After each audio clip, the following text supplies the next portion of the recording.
News पढ़ते हुए कुछ चीजें ऐसी सामने आती हैं कि लगता है कि सिर्फ आमजन ही नहीं कंफ्यूज हो रहा होगा कानूनी सिस्टम को देखकर, लेकिन हम जैसे लॉयर्स भी कई बार सोचने पर मजबूर हो जाते हैं कि ये कैसे कानून काम कर रहा है।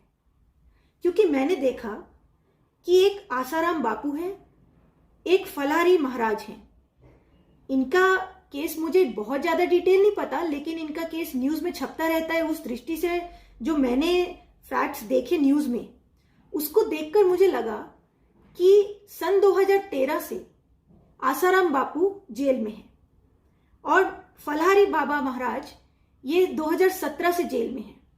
अभी तक इनको सुप्रीम कोर्ट से भी बेल नहीं मिली, ना ही इनको सरकार पैरोल देती है। लेकिन दूसरी तरफ सुप्रीम कोर्ट ने अभी अप्रैल में एक ऐसे कन्विक्ट को, मैं यहां कन्विक्ट बोल रही हूं, आरोपी नहीं, कन्विक्ट यानी जिसकी सजा हाई कोर्ट से भी बरकरार हो गई, सुप्रीम कोर्ट से भी बरकरार हो गई, सुप्रीम कोर्ट ने भी माना कि उसने क्राइम किया है। एक ऐसा कन्विक्ट जिसके ऊपर 4 साल की बच्ची के साथ रेप करके मर्डर करने का क्राइम है, क्राइम प्रूव हो गया है, ऐसे कन्विक्ट को सुप्रीम कोर्ट ने डेथ पेनल्टी को कम्यूट करके यानी कम करके, रिड्यूस करके सिर्फ 20 साल की सजा कर दिया है। यह अप्रैल की खबर है। और सुप्रीम कोर्ट ने ऐसा करते हुए क्या कहा कि every sinner has a future, हर एक पाप करने वाले का एक फ्यूचर है, ऐसा सुप्रीम कोर्ट ने कहा। तो आप देखिए कि फिर बच्ची की मां ने रिव्यू पिटीशन फाइल की और बच्ची की मां ने कहा, जज साहब अगर आप कहते हैं कि इस क्रिमिनल का फ्यूचर है तो मेरी बेटी की फ्यूचर का क्या? मेरी बेटी का कोई फ्यूचर नहीं था। लेकिन सुप्रीम कोर्ट ने इस मां की रिव्यू पिटीशन डिसमिस कर दी और अब ये क्रिमिनल बाहर आएगा। इसी तरह सुप्रीम कोर्ट ने एक और कन्विक्ट की सजा को लाइफ इंप्रिजनमेंट कर दिया, डेथ पेनल्टी से रिड्यूस करके लाइफ इंप्रिजनमेंट कर दिया। उसमें भी कन्विक्ट ने एक बच्ची का रेप और मर्डर किया था।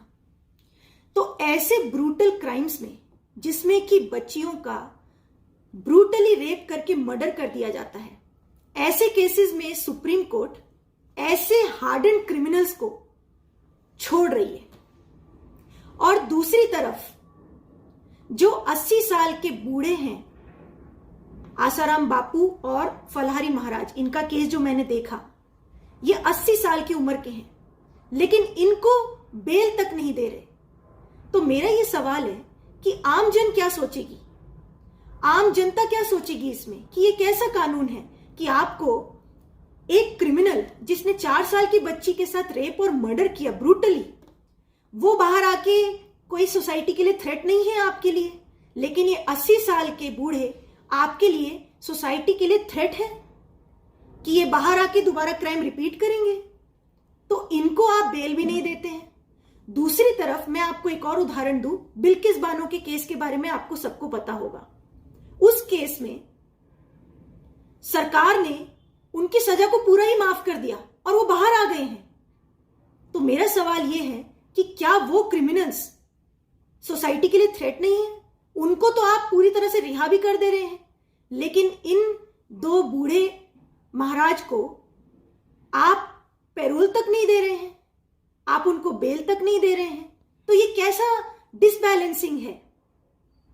ये सवाल आम जन के भी मन में आता होगा, जरूर आता होगा। और आज मैं भी जब न्यूज देख रही थी तो मेरे मन में आया, अदरवाइज मेरी कोई इन लोगों से कांटेक्ट नहीं है, इनके जो फॉलोअर्स हैं या इनके जो केस संभाल रहे हैं, लेकिन क्योंकि हाई प्रोफाइल केस है और न्यूज में काफी आता रहता है, तो मैं देख के थोड़ा शॉक हुई। क्योंकि एज ए लॉयर मैं प्रैक्टिस कर रही हूं, तो ऐसे केसेस जिसमें कि हाई कोर्ट में अपील पेंडिंग हो और कई साल तक अपील डिसाइड नहीं हो रही हो, तो ऐसे केसेस में बेल मिल जाती है।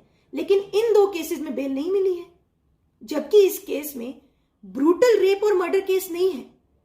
तो मेरा यह सवाल है कि या तो आप फिर उन आरोपियों को भी मत छोड़ो, आप बिल्किस बानो के केस में भी क्रिमिनल्स को मत छोड़ते, आप फिर ये BA उमेश और जो मैंने केस बताया अभी सुप्रीम कोर्ट का, जिसमें 4 साल की बच्ची के साथ हुआ है रेप और मर्डर, मोहम्मद फिरोज उसमें आरोपी का नाम है, आप उसको भी मत छोड़ते, आप उसकी भी सजा मत कम करते, क्योंकि यहां तो एक डिसबैलेंसिंग दिख रही है ना।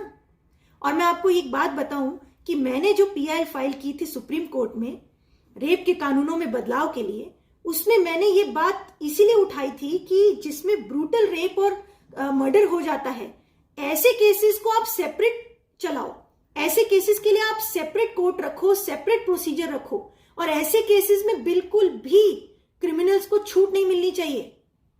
और उसमें डेथ पेनल्टी अगर है तो डेथ पेनल्टी एग्जीक्यूट करके दिखाओ,